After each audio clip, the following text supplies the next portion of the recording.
apa bagian dari Bapak, prajuritnya Bapak.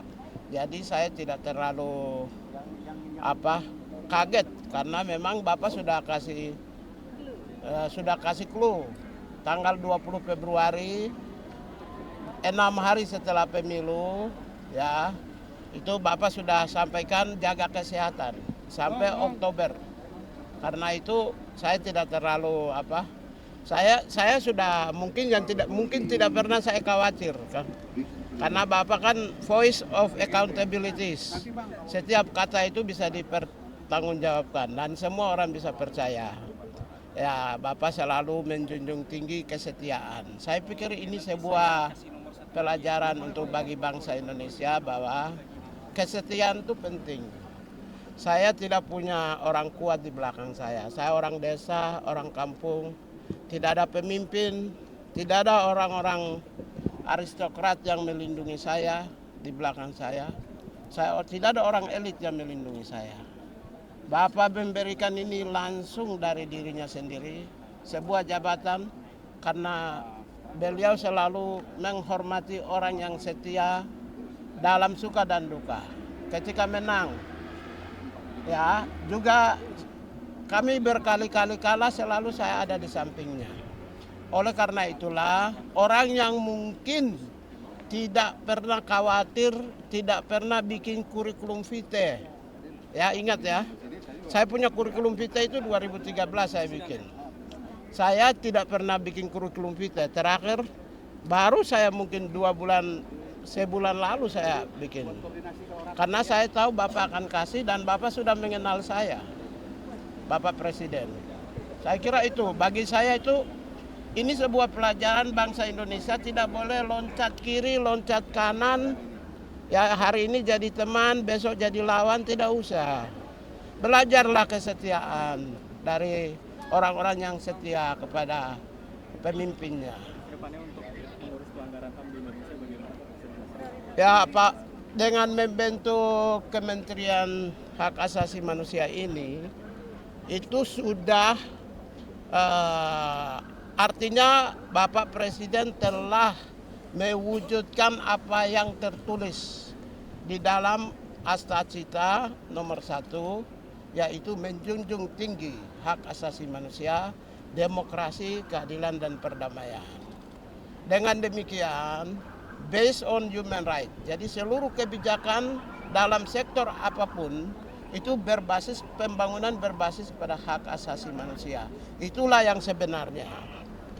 Yang Pak Prabowo, saya sebagai orang yang nanti akan melaksanakan kebijakan politik hak asasi manusia, maka pembangunan berbasis HAM menjadi prioritas dan sangat penting. Mau ingin melakukan kebijakan bidang A, B, C, D, E, F, tentu harus berbasis dan berpijak kepada nilai-nilai hak asasi manusia, nilai demokrasi, nilai keadilan, dan nilai perdamaian. Oke. Saya pelatihan kan nggak ada sertijab Pak, agendanya kira-kira akan seperti apa Pak? Atau ada acara lain Pak dari kementerian?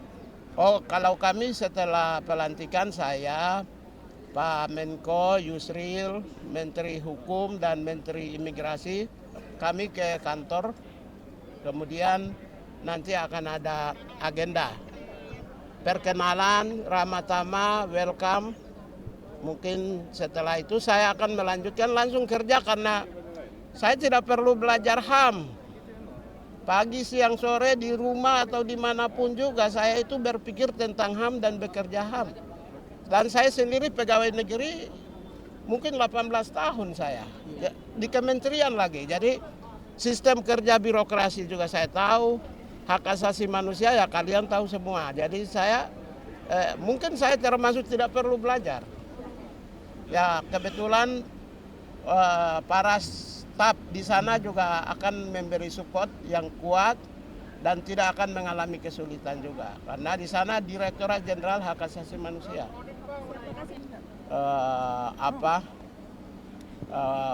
Bagian dari Bapak, prajuritnya Bapak, jadi saya tidak terlalu kaget karena memang Bapak sudah kasih sudah kasih clue tanggal 20 Februari 6 hari setelah pemilu, ya itu Bapak sudah sampaikan jaga kesehatan sampai Oktober. Karena itu saya tidak terlalu saya sudah mungkin tidak pernah saya khawatir kan. Karena Bapak kan voice of accountabilities. Setiap kata itu bisa dipertanggungjawabkan dan semua orang bisa percaya. Ya, Bapak selalu menjunjung tinggi kesetiaan. Saya pikir ini sebuah pelajaran untuk bagi bangsa Indonesia bahwa kesetiaan itu penting. Saya tidak punya orang kuat di belakang saya. Saya orang desa, orang kampung. Tidak ada pemimpin, tidak ada orang-orang aristokrat yang melindungi saya di belakang saya. Tidak ada orang elit yang melindungi saya. Bapak memberikan ini langsung dari dirinya sendiri, sebuah jabatan karena beliau selalu menghormati orang yang setia dalam suka dan duka. Ketika menang, ya juga kami berkali-kali kalah selalu saya ada di sampingnya. Oleh karena itulah orang yang mungkin tidak pernah khawatir, tidak pernah bikin kurikulum vitae. Ya ingat ya, saya punya kurikulum vitae itu 2013 saya bikin. Saya tidak pernah bikin kurikulum vitae. Terakhir baru saya mungkin sebulan lalu saya bikin. Karena saya tahu Bapak akan kasih dan Bapak sudah mengenal saya, Bapak Presiden. Saya kira itu, bagi saya itu ini sebuah pelajaran bangsa Indonesia tidak boleh loncat kiri, loncat kanan. Ya hari ini jadi teman, besok jadi lawan, tidak usah. Belajarlah kesetiaan dari orang-orang yang setia kepada pemimpinnya. Kedepannya untuk mengurus pelanggaran HAM di Indonesia bagaimana Pak? Ya Pak, dengan membentuk Kementerian Hak Asasi Manusia ini, itu sudah artinya Bapak Presiden telah mewujudkan apa yang tertulis di dalam Astacita nomor 1, yaitu menjunjung tinggi hak asasi manusia, demokrasi, keadilan, dan perdamaian. Dengan demikian, based on human right, jadi seluruh kebijakan dalam sektor apapun itu pembangunan berbasis pada hak asasi manusia. Itulah yang sebenarnya. Yang Pak Prabowo, saya sebagai orang yang nanti akan melaksanakan kebijakan politik hak asasi manusia, maka pembangunan berbasis HAM menjadi prioritas dan sangat penting. Mau ingin melakukan kebijakan bidang A, B, C, D, E, F, tentu harus berbasis dan berpijak kepada nilai-nilai hak asasi manusia, nilai demokrasi, nilai keadilan, dan nilai perdamaian. Pak, saya perhatikan kan nggak ada sertijab Pak, agendanya kira-kira akan seperti apa Pak? Atau ada acara lain Pak dari kementerian? Oh, kalau kami setelah pelantikan saya, Pak Menko Yusril, Menteri Hukum dan Menteri Imigrasi, kami ke kantor, kemudian nanti akan ada agenda perkenalan, ramah tamah, welcome. Mungkin setelah itu saya akan melanjutkan langsung kerja karena saya tidak perlu belajar HAM.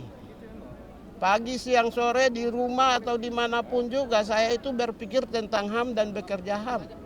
Dan saya sendiri pegawai negeri mungkin 18 tahun saya di kementerian lagi. Jadi sistem kerja birokrasi juga saya tahu, hak asasi manusia ya kalian tahu semua. Jadi saya mungkin saya termasuk tidak perlu belajar. Ya kebetulan para staf di sana juga akan memberi support yang kuat dan tidak akan mengalami kesulitan juga. Karena di sana Direktorat Jenderal Hak Asasi Manusia.